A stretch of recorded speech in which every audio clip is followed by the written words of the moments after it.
요즘에 그 또 되게 화두가 디파이와 NFT잖아요. 네. 근데 이게 많이는 되는데 무슨 말인지 모르겠어요. 굉장히 좀 많이 어렵다도 네. 그러시더라고요. 근데 이게 디파이와 NFT는 이제 다른 개념인 건데 같이 좀 회자돼요. 왜냐하면 둘 다 요즘에 좀 뜨겁기 때문에. 그런데 네. 이 디파이는 탈중앙화 금융이라고 부르거든요. 네. Decentralized Finance의 약자인데 이게 핵심은 탈중앙화라는 측면에서 똑같아요. 은행 같은 중개기관이 없이 모든 금융 서비스를 제공해 주겠다는 거거든요. 그럼 그걸 제공할 수 있는 방법은 뭐냐면 우리 같은 개인 투자자들이 유동성을 공급을 해주는 거예요. 유동성을 공급을 해주면 그 코인들, 그 돈을 가지고 이자도 주고 그리고 뭐 수익도 안겨주면서 이렇게 대출 서비스도 제공하고 이렇게 해주겠다라는 서비스거든요. 근데 그게 원래 디파이가 작년 1월까지만 해도 제가 그 사이트 디파이 라마라는 사이트가 있거든요. 거기서 봤을 때 한 20조 정도 시장이었어요.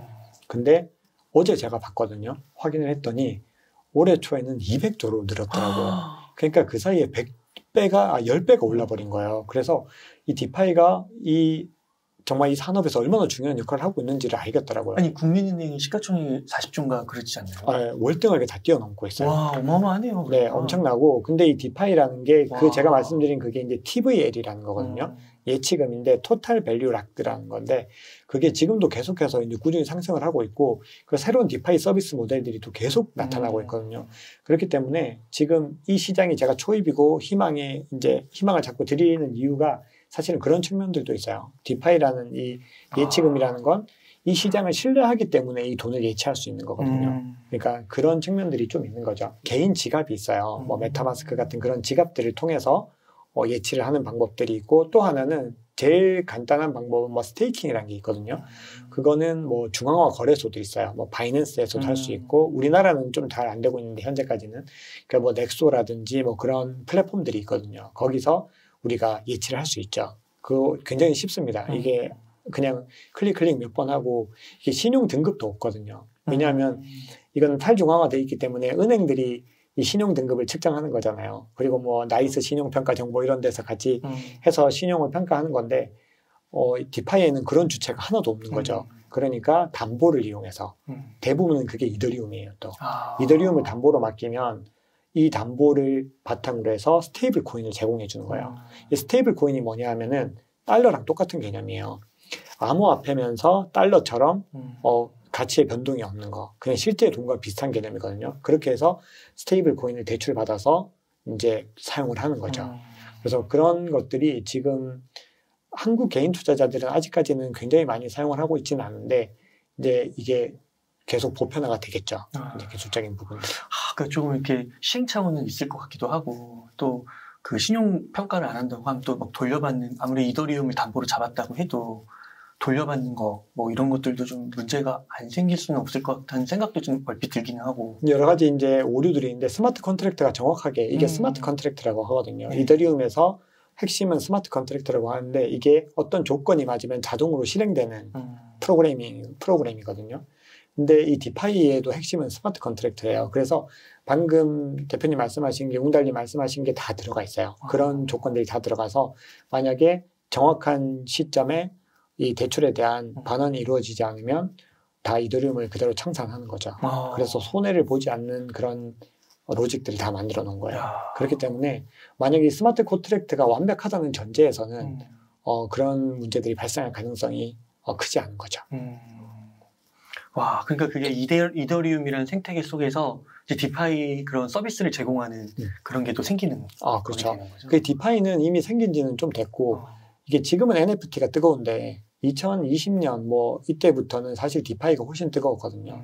디파이 그리고 뭐 레이어 2 솔루션이라고 또 있어요. 그게 이더리움이 너무 느리고 하니까 그거를 해결해 주는 그런 또 솔루션들이 있어요. 다른 체인들 옆에 덧대가지고 그런 것들이 되게 같이 인기가 되게 컸었죠. 그래서 레이어 2 솔루션이 이제 커지면서 사실은 디파이도 같이 또 커진 부분들도 있어요. 서로가 계속 좋은 시너지를 내고 있는 거죠. 와, 이 디파이 시장이 커진다고 하니까 되게 이더리움이 되게 더 매력적으로 느껴지네요.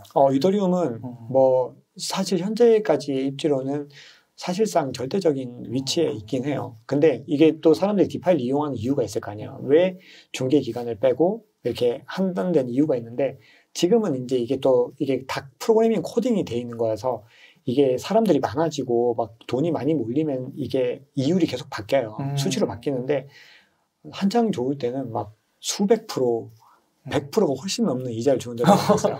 네. 뭐 몇천 프로도 있고 그런 것들이 가능했던 시절이 있거든요. 그러다 보니까 사람들이 혹하는 거죠. 근데 이제 그거는 굉장히 조심해야 될 게 그런 식으로 측면을 하게 되면은 이게 수치로 바뀌기 때문에 또 사람들이 너무 많이 모여서 언제 또 환율이 이게 이율이 바뀌고 할지 알 수 없는 거예요. 그렇기 때문에 디파이 투자를 할 때는 조금 더 또 많이 알아보고 공부를 해야 되겠죠. NFT는 뭐 요즘에 가장 핫한 분야인데 NFT는 그 논-펑저블 토큰이라고 해서 대체 불가능한 토큰이라는 거거든요. 이게 이더리움 가령 이런 거예요. 제가 웅달님한테 10,000원, 웅달님이 10,000원이 있고 제가 10,000원이 있는데 웅달님한테 제가 10,000원을 드리고 웅달님 10,000원을 제가 받았어요.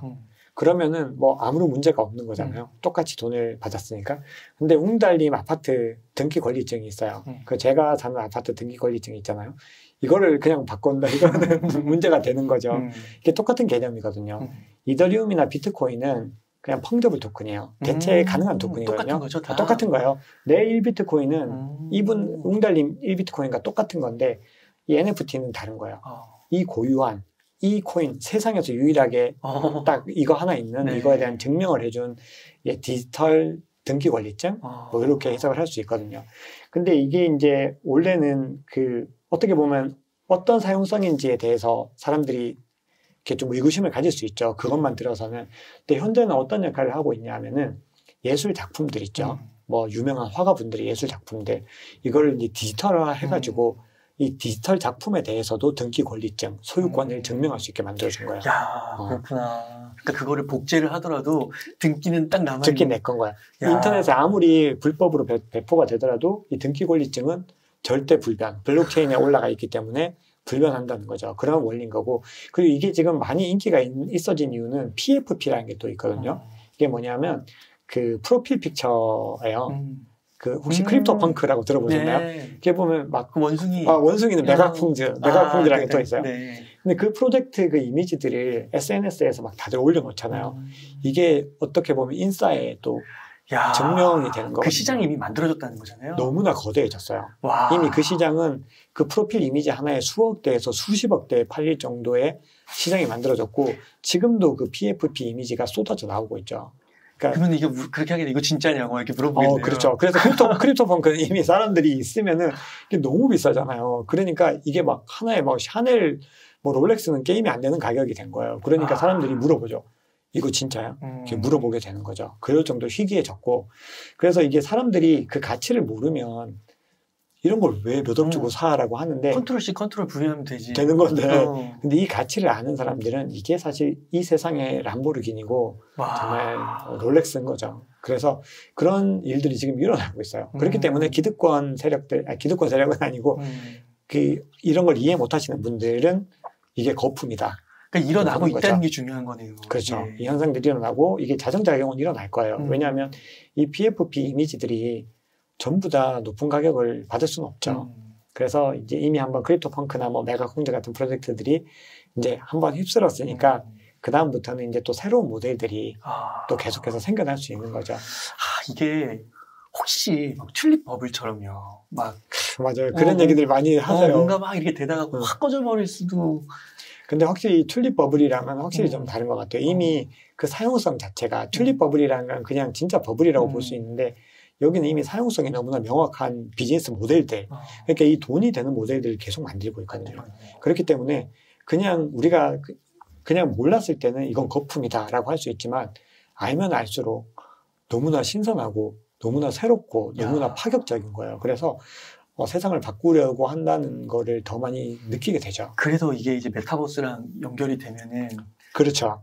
이게 이 NFT가 이제 정말 핫해진 거는 사실은 메타버스 때문이에요. 이게 왜 그러냐면 지금까지 뭐 메타버스는 원래부터 있었던 거잖아요. 뭐 메타버스가 되게 새로운 얘기는 아닌데 이 메타버스 세상을 완전히 실제 세상처럼 열어버린 이유가 NFT라고 볼 수 있거든요. 왜냐하면 우리가 그렇구나. 메타버스에서 또 물건을 샀어요. 이게 내 물건이라는 걸 증명할 방법이 없잖아요. 근데 NFT가 생기니까 메타버스에서 내가 뭐 물을 샀어. 이 물은 내 거다라는 걸 NFT로 막 증명을 해주는 거죠. 그리고 메타버스의 부동산이 요즘에 되게 유행이거든요. 그 메타버스에서 뭐 한강 앞에 있는 토지를 샀어요. 근데 그거를 이 NFT로 발행을 해준 거죠. 그러면 이 세상에서 이 토지는 늘 내 건 거예요. 실제 우리 현실 세계의 부동산 거래랑 완전히 똑같은 거죠. 그리고 더 대단한 건 블록체인 상에 다 있는 거잖아요. 그렇기 때문에 다른 플랫폼으로 이동을 하더라도 이 땅은 내 건 거예요. 그래서 이런 부분들이 이제 NFT를 함께 견인을 하면서 지금 뭐 올해도 가장 핫한 주제 중에 아닐까 생각을 하고 있습니다.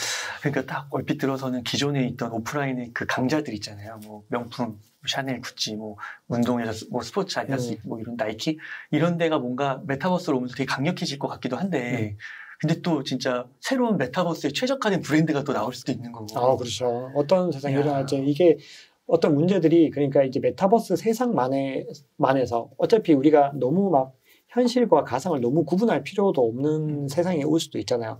이 가상세계가 너무 자연스러워질 수도 있는 거니까.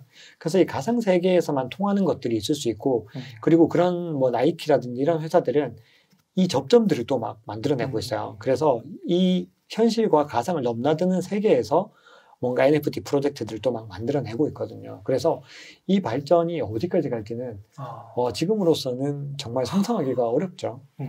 그러면 NFT 그거를 제품이라고 할 거예요. 서비스 그거를 직접 만들지 못하면 그거를 중심으로 하는 기업 같은 곳에 투자를 하는 것도 하나의 방법이라고 할 수 있겠네요. 그렇죠. 민팅을 뭐 직접 해서 그렇게 하는 방법 아니더라도 기존에 있는 것들을 매입을 해서 뭐 살 수도 있고, 그리고 그럼 대표적인 프로젝트들이 있잖아요. 예를 들어서 뭐 메타버스 내가 부동산을 사지 않더라도 메타버스 부동산을 살 수 있는 그 게임이 있을 거잖아요. 뭐 샌드박스라든지 뭐 디센트럴랜드 같은 그런 게임들에 투자를 하는 것도 방법이에요. 그런 게임이 코인으로 다 나와 있어요.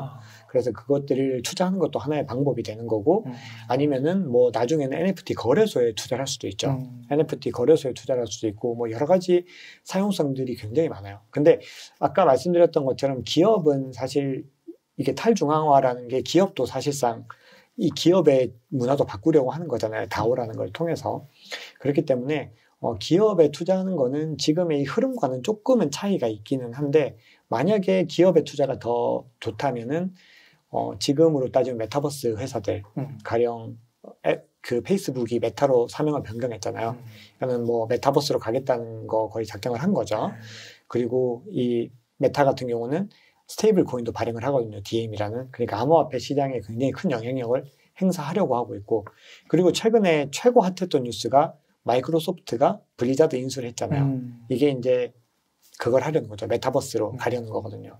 그래서 게임 관련된 기업들은 대부분이 관계가 있다고 보면 돼요. 야, 어마어마하네요, 진짜. 진짜 어마어마한 세상이에요. 네. 제가 하나 더 생각나서 진짜 하나만 더 말씀드리면, 이제 작년부터 최고 화두 중에 또 플레이 투 언이라는 게 있잖아요. P2E라는 게 있는데 그게 게임을 하면서 돈을 벌어들이는 개념이거든요. 네. 그래서 이게 최근에는 이제 위믹스 코인이 문제가 좀 됐었어요. 논란이 좀 됐어요. 갑자기 이렇게 매도 물량이 쏟아져 나오면서 문제가 됐는데, 아무튼 이게 또 새로운 모델이거든요. 그래서 이게 동남아를 중심으로 굉장히 활성화되고 있고, 우리나라도 이런 것들을 적용을 해야 된다. 우리는 샌드박스 때문에 우리는 이게 규제가 심한데, 그래서 이거는 규제 샌드박스를 요구하기도 하거든요. 그래서 이런 부분들이 또 미래에 어떤 영향력을 미칠지를 지켜봐야 될 것 같아요. 혹시 그럼 이 NFT는 좀 지금 어떤 암호화폐랑 좀 연결성이 좀 강한 거예요? 지금 이 암호화폐들은 게임 관련된 프로젝트들, 그리고 뭐 스포츠라든지 뭐 연애 뭐 이런 부분이 많이 직접 관계가 돼 있고, 제 책에 보면은 이제 대표적인 프로젝트들을 소개해 놨어요. 그래서 뭐 세타 퓨엘이라든지 뭐 제가 몇 가지 있거든요. 뭐 디센트럴랜드, 샌드박스, 엔진 뭐 이런 코인들이 있어요. 칠리즈 같은 것도 있고, 이런 코인들을 뭐 지금 사야 된다는 건 아니고요. 지금은 가치가 또 고평가가 된 상태니까 워낙 많이 올랐거든요. 그래서 이제 이게 어느 정도 또 안정화가 되면은 그걸 또 매입을 하시는 것도 검토를 해보시면. 그러니까 지금 딱 말씀을 들으니까 이게 진짜 무궁무진한 것 같은데, 또 이제 단기적으로 봤을 때는 그 로블록스도 엄청 오르다가 많이 빠지잖아요. 네. 그것처럼 지금 말씀해주신 그런 부분들이 또 있을 수 있기 때문에 코인에서 공부해 가시면서 조금씩 한번 도전해 보시는 것도 굉장히 좋은 것 같네요. 좋은 방법인 것 같습니다. 왜냐하면 이거는 저의 주장들이 많기 때문에 이렇게 믿음을 좀 더 얻기 위해서는 좀 더 구체적인 증거들이 조금 필요한 거잖아요. 그렇죠? 그래서 제가 그 부분에 대해서 좀 말씀을 드릴게요. 네. 사실은 이 시장을 공부를 할 때 가장 중요한 거는 변화를 계속해서 관찰해야 되는 거거든요. 이 시장의 변화가 1년 동안 변화가 10년에 해당한다고 말씀드렸잖아요. 근데 저는 이걸 책을 쓰면서 많이 느꼈어요. 왜냐하면 제가 책을 진짜 열심히 썼거든요. 그러니까 책을 정말 열심히 네. 써가지고 정말 이 존재하는 모든 것들을 알려주겠다. 이런 마음으로 이렇게 써서 이렇게 출판사에 맞아요. 이제 수정을 보냈는데 그 사이에 세상이 또 바뀐 거예요. 그래서 새로운 게 나타나고 원래 사실들이 변화되고 막 온갖 일들이 다 일어난 거예요. 쓰는 도중에 다 일어난 거예요. 그래서 또 받아서 고쳤어요. 고치고 나서 또 보냈더니 또 같은 게 반복이 되는 거예요. 그래서 제가 6권의 책을 쓰면서 사실은 이렇게 힘들게 썼던 적은 정말로 처음인 것 같아요. 그냥 그 변화들을 저도 최대한 수용하고 거기에 대한 어떤 일반적인 원칙들을 제 나름으로 뽑아보고 싶었거든요. 근데 이 변화에 대해서 정말 재밌는 예가 하나 있는데 최근에 그 KDB 산업은행 강남 지점이 암호화폐 거래소 업비트로부터 통지문을 하나 받았어요.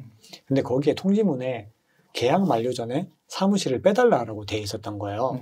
그래서 산업은행 측에서는 난리가 난 거죠. 얼마나 놀랬겠어요. 갑자기 암호화폐 거래소가 왜 사무실을 빼달라는 거지 하고 봤더니 이 강남 지점에 입점해 있는 건물 전체를 업비트가 사버린 거예요. 와. 건물을 전체를 통째로 사버린 거예요. 와, 그래서 대박이다. 우리가 이걸 활용을 해야 되니까 좀 나가달라고 부탁을 한 거죠. 근데 이거는 하나의 사건이지만 이 전통적인 금융을 이 신생 자산들을 신생 이 기술들이 대체하고 있다는 상징적인 의미로 사람들이 사용을 하게 된 거거든요. 근데 미국에서도 비슷한 예가 있었어요. 그게 뭐냐면 미국 LA 레이커스의 연고지가 이게 스테이플스 센터라는 데거든요. 근데 그 스테이플스 센터가 이 스테이플스라는 회사가 이제 사무용품 만드는 회사예요. 근데 이 회사가 그 연고지를 20년 동안 이제 넘게 쓰고 있었던 거죠. 근데 하루아침에 크립토닷컴 아레나로 바뀐 거예요. 근데 그 크립토닷컴이 암호화폐거든요. 그러니까 이 세상을 지금 너무 바꿔나가고 있다는 게 이미 온갖 장소와 온갖 그런 곳에서 터져나오고 있는 게 느껴지는 거죠. 그래서 정말 여기서만 봐도 세상이 변하기는 변했구나. 이걸 저는 좀 느끼게 된 거예요. 근데 이제 더 명확한 근거들을 말씀을 드리면 2017년, 18년에 우리가 그 암호화폐 부장이 있었잖아요. 그때 시가총액 규모가 암호화폐가 한 200조에서 300조 정도 시장이었거든요. 근데 작년 말에 찾아보니까 2,400조에서 2,500조가 된 거예요. 거의 10배에서 8배에서 10배가 상승을 한 거거든요. 근데 여기서 상승이 중요한 게 아니라 더 중요한 거는 투자의 주체가 바뀌었다는 거예요. 2017년, 18년 그때는 그 동아시아, 한국이나 중국, 일본의 MZ세대들이 거의 투자의 핵심 주체였거든요. 근데 지금 현재는 미국의 기관 투자자로 다 물갈이가 된 거예요. 그래서 미국이 가장 많이 가지고 있어요. 그렇기 때문에 투자 주체가 기관으로 바뀌었다는 거는 엄청나게 상징적인 의미가 있는 거예요. 그거는 이제는 어느 정도 강을 건너갔다라는 얘기로 볼 수 있거든요. 그 두 번째는 미국이 제도권으로 승인을 하고 있다는 거예요. 첫 번째 증거는 작년 4월에 코인베이스 상장을 했잖아요. 나스닥에. 북미 최대 암호화폐 거래소거든요. 상장을 승인을 해줬어요. 그리고 작년 10월에는 비트코인 선물 ETF가 2개나 승인이 됐죠.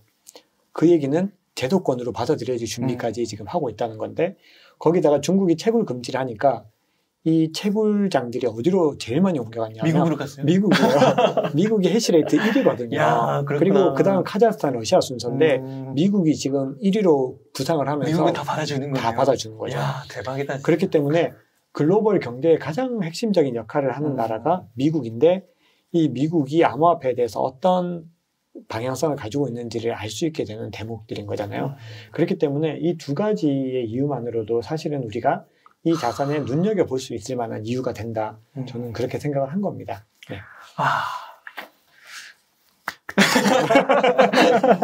그러니까 이게 진짜 미래일은 진짜 알 수가 없어서 맞아요. 또 어떤 블랙스완이 있을지 모르잖아요. 맞아요. 또 어떤 일이 있을지 모르죠.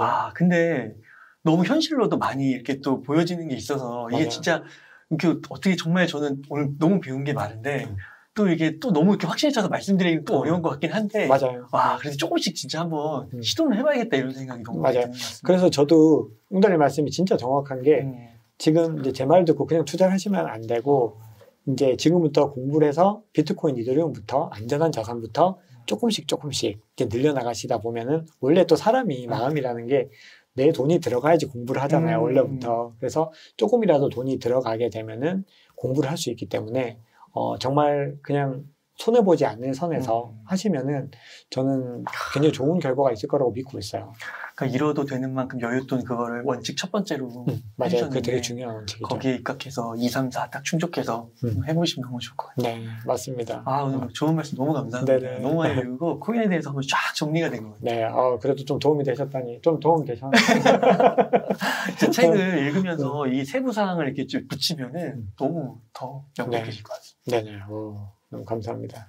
혹시 이사님 뭐 궁금하신 거 있으실까요? 사실 30대, 요즘은 더 연령대가 확장이 되긴 했지만 30대 직장인이라면 사실 주식, 코인 안 하는 사람이 없다고 해도 과언이 아닌데 저도 코인을 하고 있지만 코인에 대해서 공부할 수 있는 방법에 대해 좀 막연해요. 물론 좋은 이런 작가님의 책도 읽는 방법도 있고 유튜브에도 다양한 정보가 있지만 유튜브에도 사실 좀 증명되지 않은 정보들이 너무 많잖아요. 그렇죠. 그래서 혹시 작가님만의 그 그러니까 코리기들 혹은 코인 하고 있는 분들에게 좀 코인에 대한 그 정보 습득을 할 수 있는 좋은 방법이 있으시면 제가 추천해 주시면 좋을 것 같아요. 일단은 제 책을 한번 이게 그 책 광고를 하려고 말씀드린 건 아니고 큰 흐름을 한 번은 잡아야 될 것 같아요.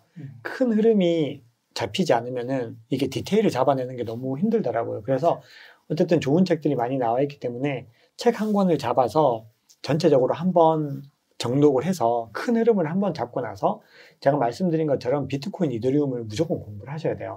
왜냐하면 우리가 굉장히 복잡해 보이지만 암호화폐에서 크게 분류를 세 가지로 하면은 세 가지로 분류를 할 수 있거든요. 첫 번째는 결제 및 거래용 암호화폐예요. 거기에 비트코인을 비롯해서 라이트코인, 비트코인 캐시 이런 암호화폐들이 포함이 되거든요. 그 두 번째는 뭐냐면 이더리움이나 솔라나 같은 암호화폐들, 생태계를 만드는 암호화폐들은 우리가 플랫폼 암호화폐라고 부르죠. 그리고 이 플랫폼 위에서 태어나는 서비스들은 우리가 이 디센트럴라이즈드 앱, 탈중앙화 앱이라고 부르거든요. 이 D앱은 유틸리티 토큰, 유틸리티 암호화폐라고 불러요. 그러니까 크게 분류하면 세 가지가 되는 거죠. 그래서 이 세 가지 분류를 먼저 한 상태에서 거기에다 맞는 것들을 맞춰가지고 하나씩 넣어보는 게 되게 좋은 것 같아요. 그래서 이 성격들을 먼저 이해를 하고 나면은 저도 그랬거든요. 큰 흐름이 잡히더라고요. 암호화폐가 뭔지 몰랐는데 암호화폐가 이런 거였구나. 그걸 한번 하고 나니까 그 다음부터는 어떤 매체들에서 나오는 이야기들이 더 이해가 잘 된 거죠. 그 다음 이제 제가 세 번째로 했던 거는 트위터나 아니면 그런 커뮤니티들을 구독을 하기 시작을 한 거예요. 그래서 구독을 해가지고 가장 검증된 분들 있죠. 그런 분들을 다 구독을 해가지고 그분들이 올리시는 글들을 하나하나 살펴보기 시작을 한 거죠. 그래서 그것들을 하고 그리고 이제 마지막으로는 내가 이제 공부한 것들을 내 나름의 방법으로 정리를 해보는 거예요. 그거는 내 개인적인 블로그를 운영해 봐도 되고 아니면은 다양한 방법으로 정리를 하면서 이렇게 공부를 하니까 저도 처음에 너무 막연했었는데 이제 그렇게 한번 사이클을 돌고 나니까 큰 그림이 이제 좀 잡혀서 이거는 이런 거구나 정도를 좀 많이 이해를 할 수 있게 된 거죠. 여전히 모르는 건 많지만 그래도 상대적으로는 많이 이해를 하게 된 것 같아요.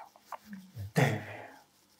혹시 이사님 또 있으실까요? 하나. 네. 사실 비트코인이 대장주고 그 외에는 알트코인이다라는 건 이제 기본적인 개념은 있는데 가장 좀 건강한 그 두 개 투자의 약간 비중은 어느 정도라고 생각하시는지 둘 다 투자를 한다고 했을 때.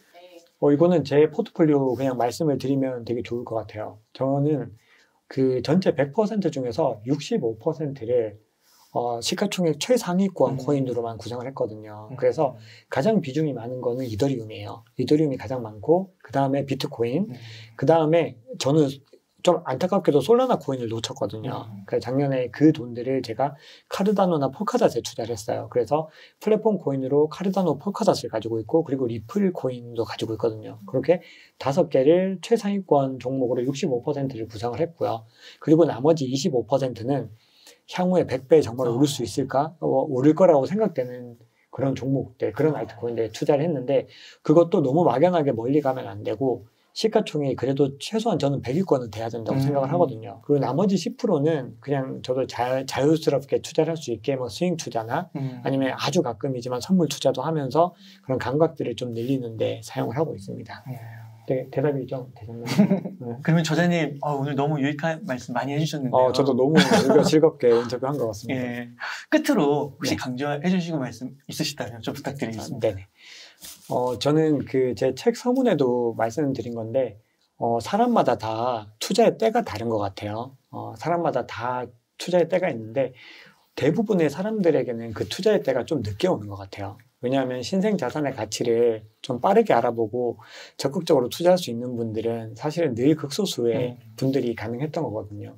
근데 그런데 지금 만약에 이 영상을 보거나 아니면 책을 보거나 아니면 여러 가지 매체들을 접하거나 하셔가지고 암호화폐 투자에 대한 관심이 생기셨다고 하면 사실은 그게 시청자 여러분의 때일 수가 있거든요. 그래서 이 때를 놓치지 마시고 당장 투자를 하라는 말씀을 드리는 건 아니고요. 공부를 해보시면서 만약에 확신이 생기면 투자를 해서 꼭 장기 투자를 해서 성공을 하셨으면 좋겠습니다. 그리고 여러분들의 경제적인 자유, 경제적인 독립을 꼭 이룰 수 있도록 함께 기원을 하겠습니다. 네, 감사합니다. 네, 저희 너무 감사드립니다. 네. 이렇게 해서 10년 후 100배우를 암호화폐에 투자를 쓰신 박종환 저자님을 모시고 이야기를 나눠봤습니다. 긴 시간 동안 정말 유익한 이야기 많이 나누셔서 감사의 말씀드립니다. 오늘 고생 많으셨습니다. 고생 많으셨습니다.